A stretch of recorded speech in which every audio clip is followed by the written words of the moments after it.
지금부터는 피처 엔지니어링의 두 번째 원칙인 스테이블, 즉 스케일과 이상치의 안정화에 대해 알아보겠습니다. 이 원칙의 핵심 메시지는 한 문장으로 요약할 수 있습니다. 학습이 휘청이지 않게 크기와 튀는 값을 정리하자는 것입니다. 왜 이런 작업이 필요할까요? 첫 번째 이유는 공정한 비교를 위해서입니다. 데이터의 각 열마다 단위나 범위가 크게 다를 수 있습니다. 예를 들어 어떤 특성은 0에서 1 사이의 값을 갖고 다른 특성은 수천에서 수만까지 커질 수 있습니다. 이런 상황에서는 모델이 자동적으로 큰 값을 가진 특성에 더 많은 가중치를 부여하게 되며 이로 인해 특정 열의 솔링 현상이 발생합니다. 두 번째 이유는 학습 안정성 때문입니다. 데이터의 극단적인 값이나 분포의 왜곡이 있을 경우 모델의 수렴이 느려지고 가중치가 불안정해질 수 있습니다. 특히 뉴럴 네트워크에서는 이 문제로 인해 학습이 제대로 되지 않거나 반복할 때마다 결과가 달라질 수 있습니다. 세 번째 이유는 전체적인 성능 향상입니다. 데이터의 스케일을 정렬하고 이상치를 처리하면 모델이 전체 입력 특성들을 고르게 관찰하고 일반화할 수 있는 기반이 마련됩니다. 요약하자면 스테이블 단계는 데이터의 단위, 분포, 이상치를 통제함으로써 모델이 데이터를 보다 균형 있게 이해하고 안정적으로 학습할 수 있도록 만드는 매우 중요한 과정입니다. 이번 슬라이드에서는 스테이블 전처리, 즉 스케일링, 이상치 처리, 로그 변환에 대해 살펴보겠습니다. 먼저 스케일링은 각 특성 값의 크기와 범위를 조정하여 모델이 특정 특성에 치우치지 않고 안정적으로 학습할 수 있도록 도와주는 전처리 기법입니다. 또한 특성 간의 공정한 비교를 가능하게 해주는 역할도 합니다. 스케일링에는 크게 세 가지 방법이 있습니다.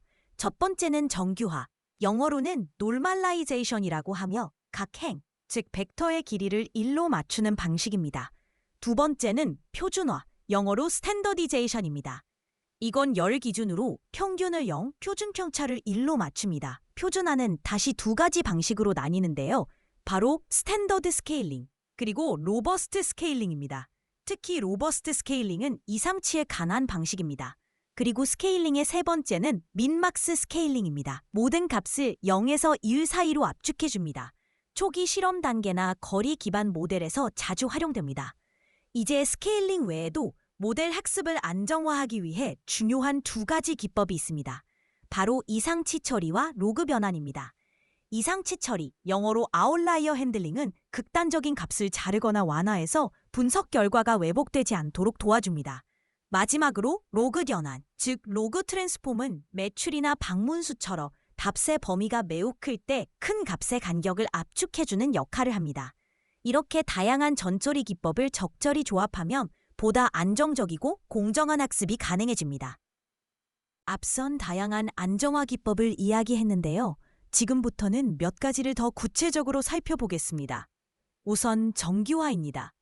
정규화, 즉 왜 필요한지를 실제 데이터 예시를 통해 살펴보겠습니다. 정규화, 노멀리제이션은 각 샘플, 즉 한 행의 크기, 다시 말해 벡터의 길이를 일정하게 맞추는 작업입니다. 특히 거리 기반 모델이나 유사도 기반 모델, 예를 들어 코사인 유사도, K 최근접 이유, 그리고 선형 모델의 점곱 계산 등에서는 벡터의 크기 자체가 결과에 큰 영향을 줄 수 있습니다. 정규화, 즉 왜 필요한지를 실제 데이터 예시를 통해 살펴보겠습니다. 슬라이드 하단의 예제를 보겠습니다. 유유일은 클릭수가 4, 조회수가 20, 구매수가 1입니다. 반면 유용용은 클릭이 40, 조회수 200, 구매수 10으로 유용용1보다 정확히 10배 더 큽니다. 그런데 방향은 비슷하더라도 크기만 크다고 해서 더 중요한 사용자로 간주되면 모델은 벡터의 절대 크기에 의해 왜곡될 수 있습니다. 예를 들어 코사인 유사도는 원래 방향만 비교하는 것이 목적이지만 정고화 없이 계산하게 되면 크기의 영향까지 포함되어 비교 결과가 부정확해질 수 있습니다. 이런 상황에서는 각 샘플 벡터의 길이를 1로 맞춰주는 L2 정규화를 적용해야 합니다. 이를 통해 모델이 총량이 아닌 행동의 비율이나 패턴에 집중하도록 도와줄 수 있습니다. 요약하자면 정규화는 각 행의 절대 크기를 통제하여 거리 기반 또는 유사도 기반 모델의 비교 공정성을 확보하는 핵심 작업입니다. 이제 대표적인 정규화 방식인 L1 정규화, L2 정규화, 그리고 맥스 정규화를 살펴보죠. 이 세 방식 모두 벡터의 크기를 일정한 기준에 맞춰 조정하는 것이 목적이지만 그 기준이 서로 다르기 때문에 결과도 달라집니다. 먼저 예시 벡터 1, 2를 기준으로 세 가지 정규화를 순서대로 살펴보겠습니다. 첫 번째, L1 정규화입니다. 벡터의 모든 원소의 절대값을 더한 값을 기준으로 나누는 방식입니다. 여기서는 1 더하기 2, 즉 전체 합이 3이기 때문에 결과는 각각 3분의 1, 3분의 2, 약 0.3333, 0.6667이 됩니다. 두 번째, L2 정규화입니다. 이 방식은 흔히 단위 벡터 만들기라고도 불립니다. 벡터의 제곱합의 루트를 기준으로 나눕니다. 1, 2의 경우 제곱합은 1의 제곱 더하기 2의 제곱, 즉 1 플러스 4, 2010, 그 루트는 약 2.7361입니다. 따라서 결과는 각각 루트 5분의 1, 즉 약 0.4472, 0.8944가 됩니다. 세 번째, 맥스 정규화입니다.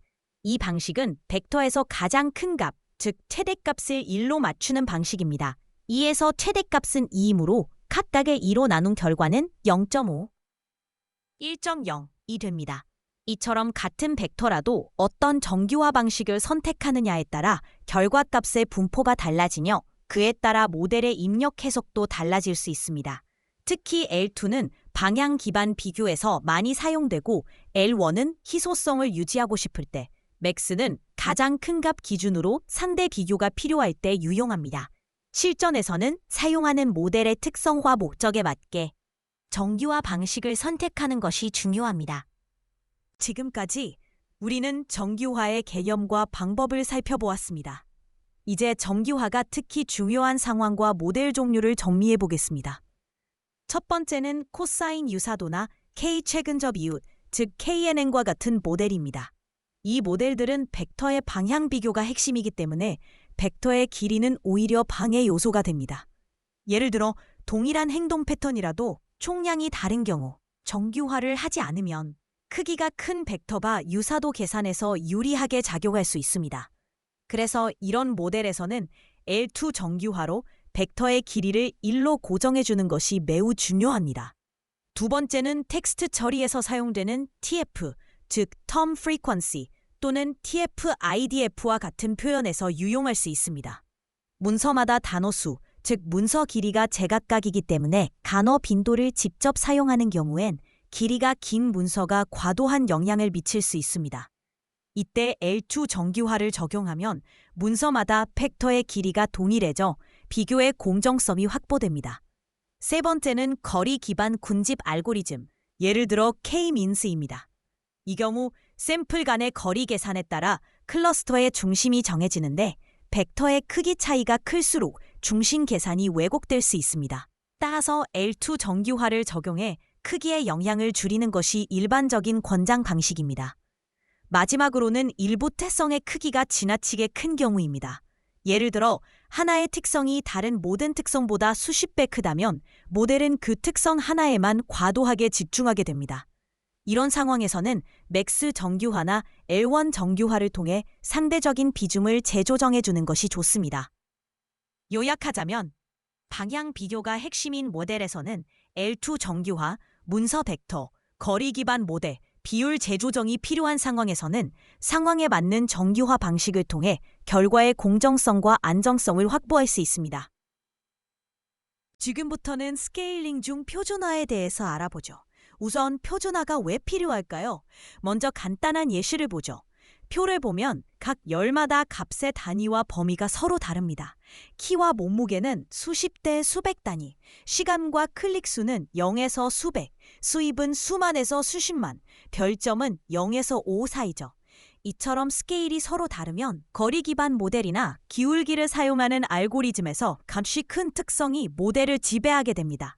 따라서 공정한 비교를 위해 표준화나 스케일링이 꼭 필요합니다.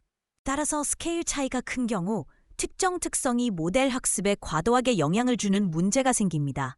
또한 로지스틱 회기나 신경망처럼 경사하강법 기반의 모델은 수렴 속도나 안정성에도 영향을 받습니다. 마지막으로 KNN이나 SVM, PCA처럼 거리나 방향을 비교하는 모델에서는 공정한 비교를 위해 반드시 스케일을 맞춰줘야 합니다. 그렇다면 표준화는 언제 쓸까요? 선형 회귀, 로지스틱 회귀, 신경망, 퍼셉트론 SVM, KNN, PCA 같은 대부분의 모델에서 기본적으로 적용됩니다. 반면 트리 기반 모델이나 랜덤 포레스트, 부스팅 계열은 스케일에 덜 민감하기 때문에 꼭 필요하진 않습니다. 이 경우는 분할 기준이 순서에만 의존하기 때문입니다. 지금부터는 대표적인 표준화 방식인 스탠더드 스케일러와 로버스트 스케일러에 대해서 알아보겠습니다. 먼저 스탠더드 스케일러는 각 열의 평균을 0, 표준 편차를 1로 맞추는 전통적인 표준화 방식입니다.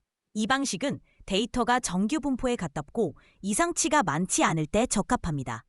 선형 회귀, 로지스틱 회귀, 커널 SVM, 신경망 등 대부분의 모델에서 기본적으로 사용됩니다. 반면 로버스트 스케일러는 중앙값과 IQR을 기준으로 스케일을 조정합니다. 즉, 분포가 한쪽으로 치우쳐 있거나 극단적인 이상치가 있는 경우에 더 강한 성능을 보입니다. 예를 들어 로그 변환 전에 안정화를 먼저 해주거나 결집 대치 후 분포가 깨진 경우에도 유리합니다. 마지막으로 의사결정 나모, 랜덤 포레스트, GBD키와 같은 트리 기반 모델은 스케일에 덜 민감하기 때문에 굳이 표준화를 적용하지 않아도 괜찮습니다. 이제 스탠다드 스케일러의 구체적인 예를 들어보죠. 스탠다드 스케일러 표준화란 각 열의 평균을 0, 표준 편차를 1로 맞추는 스케일링 기법입니다. 수식으로는 x 빼기 평균 나누기 표준 편차, 이렇게 계산합니다. 이 방식은 대부분의 선형 회귀, 로지스틱 회귀, 신경망 등에서 기본값처럼 널리 사용되는 방식입니다. 하지만 단점도 있습니다. 평균과 표준 편차는 이상치에 매우 민감하다는 점입니다. 예를 들어 x값이 10, 12, 14, 16, 그리고 100일 때 마지막 100이라는 큰 값 하나 때문에 평균이 크게 올라가고 나머지 값들의 상대적 위치가 왜곡됩니다. 이처럼 이상치가 있는 데이터에는 스탠다드 스케일러 대신 다른 스케일러, 예를 들면 로버스트 스케일러를 고려하는 것이 좋습니다. 로버스트 스케일러는 평균과 표준 편차 대신 중앙값과 IQR, 즉 사보니 범위를 기준으로 스케일을 조정합니다. 이 방식은 이상치의 영향을 덜 받는다는 큰 장점이 있습니다. 즉, 데이터에 이상치가 포함돼 있어도 스케일 조정이 비교적 안정적으로 이루어집니다. 슬라이드 예제를 보시면 x값이 10, 12, 14, 16, 100일 때 중앙값은 14, 사분위 범위는 4다 됩니다. 이를 기준으로 변환하면 앞쪽 값들은 마이너스 1에서 0.5 사이로 잘 조정되지만 이상치인 100은 71.5라는 큰 값으로 나타납니다. 이때는 옵션으로 분위수 범위를 바꾸어 예를 들어 15%에서 85% 분위수로 바꾸면 범위가 넓어지며 이상치의 영향도 줄어들게 됩니다. 로버스트 스케일러는 이상치에 강한 대신 데이터가 정규 분포를 따른다면 스탠더드 스케일러보다 성능이 약간 떨어질 수도 있습니다. 따라서 이상치가 많을 때 로버스트 스케일러, 그렇지 않으면 스탠더드 스케일러를 선택하는 것이 좋습니다. 여기에서는 표준화 기법에 따라 데이터의 분포가 어떻게 달라지는지를 보여줍니다. 먼저 스탠다드 스케일러의 결과부터 볼까요? 스탠다드 스케일러는 평균이 0, 표준 편차가 1이 되도록 데이터를 변환합니다. 그래서 변환된 데이터는 중심이 0으로 모이고 양쪽으로는 표준 편차 1을 기준으로 퍼지게 됩니다. 보시는 바와 같이 데이터가 평균 중심으로 고르게 분포된 모습을 확인할 수 있습니다. 다음은 로버스트 스케일러의 결과입니다. 로버스트 스케일러는 중앙값이 0, 그리고 사분위 범위, 즉 IQR이 1이 되도록 스케일을 조정합니다. 이 방식은 중앙 부분의 데이터가 더 촘촘하게 점열되고 극단값, 즉 이상치는 더 멀리 떨어져 보이게 만드는 특징이 있습니다. 또한 퀀타일 레인지를 조절하면 스케일의 기준이 되는 범위를 바꿔 극단값의 영향력을 더 줄이거나 강조할 수도 있습니다. 따라서 데이터에 이상치가 많다면 로버스트 스케일러가 더 안정적인 표현을 제공할 수 있습니다. 이번에는 데이터 안정화를 위한 또 다른 두 가지 중요한 기법을 소개합니다. 바로 이상치 처리와 로그 변화입니다. 먼저 이상치 처리입니다. 이상치 처리는 극단적인 값을 제거하거나 영향을 줄이는 작업입니다. 이것은 단순히 스케일을 조정하는 것과는 다릅니다. 대표적인 방식은 클리핑 또는 윈저라이징입니다. 즉, 일정 범위를 넘어서는 값들을 잘라내거나 고정된 값으로 대체하는 것이죠. 한편, 앞서 언급한 표준화 기법 중 로버스트 스케일러는 이상치 값을 바꾸지는 않지만 스케일 기준을 중앙값과 사분위 범위, 즉 IQR로 잡기 때문에 이상치의 영향력만 줄이고 분포는 유지하는 특징이 있습니다. 다음은 로그 변환, log transform입니다. 로그 변환은 단순한 스케일 조정이 아니라 데이터의 분포 자체를 변형하는 기법입니다. 주로 오른쪽으로 긴 꼬리를 가진 데이터, 예를 들어 매출, 방문수, 클릭수 같은 값에 적용합니다. 이러한 로그 변화는 큰 값을 압축해서 데이터 분포를 더 안정적으로 만들어줍니다. 실제로는 로그 1p 함수, 즉 로그 1 플러스 x 형태를 많이 사용합니다. 이 방식은 값이 0인 경우도 안전하게 처리할 수 있기 때문입니다. 다음으로 러너블, 리키지 프루프 어더를 위한 기법을 살펴봅시다. 우선 learnable representation, 학습 가능한 특성 표현입니다. 핵심은 패턴이 드러나게 특징을 만들어준다입니다. 왜 그럴까요? 첫째, 패턴을 노출시키기 위해서입니다. 숨겨져야 관계들, 예를 들어 주기성, 최근성, 효율성, 세그먼트 간 차이 같은 것들을 수치적인 신호로 모델에 알려주면 모델이 이를 훨씬 쉽게 활용할 수 있습니다. 결과적으로 성능 향상으로 이어지죠. 둘째, 모델을 단순화할 수 있기 때문입니다. 복잡한 비선형적 관계나 비율처럼 계산이 필요한 관계를 모델이 직접 추측하게 만들기보다 우리가 명시적으로 힌트를 제공하는 것이 훨씬 효율적입니다. 이제 모델이 학습하기 좋은 특징 만들 수 있는 핵심 기법들을 정리해 보겠습니다. 첫째, 날짜 관련 파생 변수입니다. 요일, 월, 주차와 같은 기본 정보는 물론 최근 며칠 지났는지를 나타내는 days, since 또는 주말, 공휴일 여부 같은 이진 플래그도 유용합니다. 이러한 날짜 변수는 사이클이 있기 때문에 사이클릭 인코딩, 즉 sin-cos 변환으로 주기를 보존해 줄 수 있습니다. 둘째, 기율이나 상호작용 변수입니다. 예를 들어 외부 per visit, 즉 매출을 방문수로 나눈 비율은 고객당 효율성을 보여주는 매우 유용한 지표입니다. 또한 차이, 곱, 다항식이나 상호작용처럼 두 변수 간 관계를 강조해주는 조합도 효과적입니다. 셋째, 그룹 집계 특징입니다. 예를 들어 시티 플랜별 평균이나 표준 편차, 사용자별 최근 7일 또는 30일간의 누적 합계를 OOF, 즉 아웃오폴드 방식으로 만들어주면 누수 없이 모델에 활용할 수 있습니다. 넷째는 텍스트와 로그 기록의 간이 표현입니다. TF-IDF나 Ngram 카운트, 키워드 포함 여부 같은 간단한 방식으로 텍스트 데이터에서 의미 있는 신호를 추출할 수 있습니다. TF-IDF는 단어의 중요도를 계산하는 방식입니다. 자주 등장하지만 모든 문서에 흔하게 있는 단어는 중요도가 낮고 특정 문서에만 자주 나오는 단어는 중요도가 높게 계산됩니다. 예를 들어 이 제품은 정말 좋습니다 라는 리뷰에서 제품은 많은 리뷰에 나올 수 있지만 정말 좋습니다는 해당 리뷰의 특징적인 표현일 수 있습니다. 이런 차이를 TF-IDF가 잡아내는 거죠. 이런 표현은 선형 모델이나 트리 모델에서도 의외로 효과적으로 작동할 수 있습니다. Ngram 카운트는 단어의 조합 빈도를 세는 방식입니다. 한 단어씩 세는 것을 유니그램, 두 단어씩 세는 것을 디그램, 세 단어씩은 트리그램이라고 합니다. 예를 들어 배송이 빠르다라는 문장이 있다면 배송이 빠르다는 유니그램이고 배송이 빠르다는 비그램입니다. 이렇게 문맥을 더 잘 반영할 수 있습니다. 다섯째는 주기성과 계절성 처리입니다. 시간대, 월, 요일 같은 반복적인 값은 sin-cos 변환을 통해 주기성을 반영할 수 있습니다. 마지막으로 하깃 의존 집계나 인코딩을 할 때는 항상 OOF 방식으로 처리하고 모든 과정을 파이프라인 안에 넣어 재현성을 확보하는 것이 중요합니다. 이번에는 데이터 누수 방지, 즉 리키지 프루프에 대해 이야기해보겠습니다. 규칙은 프리한셋으로만 만든다. 왜 이렇게 해야 할까요? 첫째, 평가 신뢰성 때문입니다. 검증셋이나 테스트셋 정보를 규칙 생성에 사용하면 성능이 실제보다 과대평가되어 뻥튀기 될 수 있습니다. 둘째, 배포 안정성 때문입니다. 리더보드에서는 성능이 잘 나오지만 실제 서비스에선 제대로 동작하지 않는 문제가 발생할 수 있습니다. 핵심 원칙은 단순합니다. 핏은 트레인에서만, BL이나 테스트에는 트랜스폼만 적용합니다. 즉, 평균이나 표준 편차, 인푸터 대치값, 인코딩 사선 등 모든 규칙은 오직 학습에서만 만들어야 합니다. 또한 OOF 방식, 즉 아우터 폴드로 타깃 의존 변환도 처리해야 합니다. 예를 들어 타깃 인코딩이나 그룹 집계 계산은 교차 검증 안에서만 이루어져야 합니다. 그리고 시간 순서가 있는 데이터라면 타임 시리즈 스플릿으로 시계열 구조를 보존하고 사용자 단위의 분할이 필요하면 그룹 K-폴드를 사용합니다.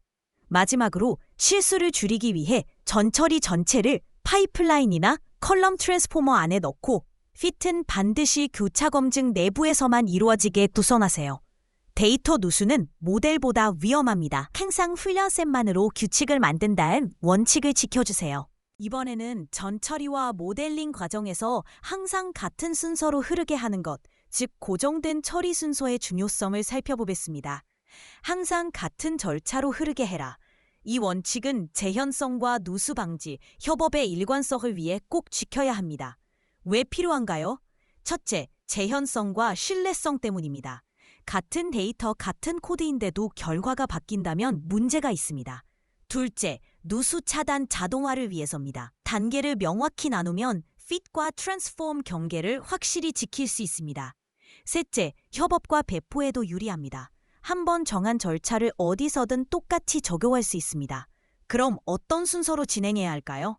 다음과 같은 고정 플로우를 따릅니다. 타입과 결측 처리, 데이터 타입을 점검하고 스키마 확인 후 결치치를 대체합니다. 스케일링과 인코딩, 표준화, 로버스트, 민맥스, 원핫 인코딩, 임베딩 등을 적용합니다. 키류 시 L2 정규화도 포함됩니다. 파생 변수 생성, 날짜 파생, 비율 계산, 그룹 집계, 상호작용 변수 등을 추가합니다. 선택과 축소, 변수 중요도 기반 선택, 아노바나 PCA, SVD 등을 활용합니다. 모델 학습과 튜닝, 평가를 수행합니다. 모델과 파이프라인을 저장합니다. 오른쪽에는 실무 팁도 정리해봤습니다. 전체 전처리 과정을 파이프라인이나 콜럼 트랜스포머로 묶어야 하고 크로스 밸리데이션, 즉 교체 검증에서 내부에서만 핏, 밸리데이션과 테스트에는 트랜스폼만 적용해야 합니다. 또한 랜덤 시드와 데이터 버전은 항상 고정하고 설정은 한 곳에서 콘피그로 관리하는 것이 좋습니다. 마지막으로 파생과 선택 사이에 의존 관계가 있다면 순서 불변을 유지해야 합니다. 예를 들어 로그, 스케일, 선택 순서를 항상 고정하는 식입니다. 한마디로 요약하면 처리는 항상 같은 순서로, 같은 방식으로 반복 가능하게 구성하라. 이것이 실무에서 가장 중요한 원칙 중 하나입니다. 지금까지 배운 내용을 정리해 보겠습니다. 피처 엔지니어링은 데이터를 모델이 이해할 수 있는 언어로 바꾸는 과정입니다. 그리고 그 과정을 자동화하고 누수가 생기지 않도록 관리하는 것이 핵심입니다. 이 모든 과정은 다음과 같은 단계로 설계됩니다. 호환 가능한 형태로 만들고 스케일을 안정화하고 학습에 도움이 되는 표현으로 바꾸며 누수를 방지하고 항상 같은 순서로 처리하는 흐름으로 관리합니다. 즉, 컴파티블 공록화, 스테이블, 러너블, 리키지 프루프, 올더 이 순서를 기억해 주세요. 모든 전처리 작업, 예를 들면 스케일링, 덜축치 대체, 원핫 인코딩, 집계 통계 같은 것들은 반드시 훈련 데이터에서만 학습하고 검증이나 테스트셋에는 학습된 결과를 그대로 사용해야 합니다. 이걸 지키지 않으면 데이터 누수가 발생하게 됩니다. 스케일링 기법도 데이터에 따라 선택해야 합니다. 데이터 분포가 정규 분포나 대칭적이라면 스탠더드 스케일러를 사용하는 것이 기본입니다. 반대로 외도가 있거나 이상치가 많다면 로버스트 스케일러와 로그 변환 같은 방법을 함께 고려해야 합니다. 마지막으로 실제 업무에 적용할 때는 전체 과정을 파이프라인으로 묶어야 합니다. 그리고 미지의 범주나 결측값, 이상치처럼 예외적인 상황도 미리 정의해서 재현성과 안전성을 확보하는 것이 중요합니다.